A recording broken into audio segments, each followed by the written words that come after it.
চক্রবর্তীর চমৎকার লুক দেখে যে তার ফ্যানেরা বারবার প্রেমে পড়েন, সে কথা আর নতুন করে বলার অপেক্ষা রাখে কি? তুফান সিনেমার হট লুকে মিমিকে দেখে নতুন করে প্রেমে পড়েছেন হাজার হাজার ভক্ত অনুরাগী।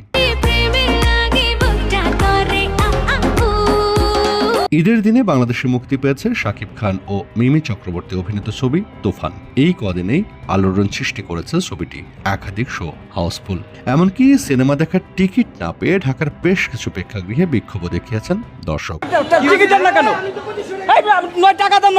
মধ্যরাতেও চলছে স্পেশাল শো এবং সেটাও হাউসফুল।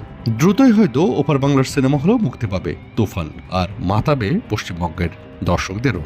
বাংলার মেগাস্টার শাকিব খানের পাশাপাশি তুফানে ওপার বাংলার নায়িকা, গায়িকা, মডেল, সাংসদ মিমি চক্রবর্তীর উপস্থিতিও বেশ ঝলমলে।